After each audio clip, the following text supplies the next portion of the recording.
ఈరోజు మన వాక్య వర్తమాన ధ్యానాంశం ఏడ్చిన హగరు. ఈ పిల్లవాని చావు నేను చూడలేననుకుని ఎలుగెత్తి ఏడ్చెను. ఆదికాండం 21:16. కన్నీటి ప్రార్థనా ప్రభావం గూర్చి ప్రస్తావించు ప్రతి ఒక్కరూ హగరు యొక్క కన్నీటి ప్రార్థన గూర్చి ఖచ్చితంగా చెప్తారు. అబ్రహాము తన దాసి అయిన హగరును ఆమె కుమారునితో పంపివేసినప్పుడు ఒక తిత్తిలో నీరు ఇచ్చెను. అరణ్యములో అటు ఇటు తిరుగుచుండగా నీరు అయిపోయింది. అప్పుడు ఆమె ఒక పొద క్రింద పిల్లవాడిని పరుండబెట్టెను. వింటి వేత దూరము కూర్చుని కన్నీరు కారుస్తుంది. సాధారణముగా తల్లులు ఏడ్చుచుండగా బిడ్డలు కూడా ఏడుస్తారు. ఆ కర్ణ బట్టి పిల్లవాడు ఏడ్చి ఉండవచ్చును. దేవుడు ఆ చిన్నవాని మొర విన్నాడు. తదుపరి దేవుని దూత ఆకాశము నుండి హగరును పిలిచి మాట్లాడుతున్నాడు. దేవుడు ఆమె కన్నులు తెరిచినందున ఆమె నీళ్ళబొట్ట చూచి వెళ్ళి ఆ తిత్తిని నీళ్లతో నింపి చిన్నవానికి త్రాగనిచ్చింది. ఎంత ఆశ్చర్యం! అరణ్యములో నీటి ఓటను దేవుడు కలగచేశాడు. కారణం, హగరు తన కుమారుని కొరకు కన్నీరు కార్చింది. బైబిలు పండితులు పలు రకముల వ్యాఖ్యానములు కూడా ఇచ్చుచున్నారు. నీటి ఓట అక్కడనే ఉండెను గాని ఆమె కన్నులకు అది మరుగైండెను.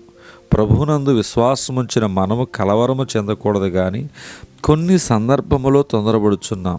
దేవుడు మన కొరకు సిద్ధపరిచిన వాటిని చూడలేకపోతున్నాము. హగరు జీవితములో నీటి ఓట మోషే అరణ్య యాత్రలో ఒక చెట్టు. నిర్గమ 15:25. మారా నీళ్లు చేదుగా ఉండెను. ప్రజలు మోషే మీద సనుగుకొనిరి. అప్పుడు మోషే దేవునికి మొరపెట్టెను. దేవుడు మొరను ఆలకించి అతనికి ఒక చెట్టును చూపెను. అది ఆ నీళ్ళలో వేసిన తర్వాత నీళ్లు మధురములయ్యను. హగరు చూసిన నీటి ఓట మోషేకు చూపబడిన చెట్టును బట్టి మనం ఏమి నేర్చుకున్నాము? అత్యవసర పరిస్థితుల్లో అద్భుతమైన రీతిలో ప్రభు జోక్యము చేసుకొనుచున్నాడు. ఇది నిజము. కానాను ఊరు వివాహములో ద్రాక్షరసం అయిపోయినప్పుడు మరియు మనవి చేసినప్పుడు నా సహాయం ఇంకను రాలేదని ప్రభు తోసిపుచ్చును కానీ తదుపరి నీటిని రసముగా మార్చాడు, ద్రాక్షరసంగా. యేసుక్రీస్తు మీద ఉండిన ప్రేమ చేత మగ్దలైన మరియ పెందల కన్నెలెచ్చి సమాధి యొద్దకు వెళ్ళింది. తన్ను గుర్తెరగని మరియను ప్రభు ప్రశ్నించెను. అమ్మా, ఎందుకు ఏడ్చుచున్నావు?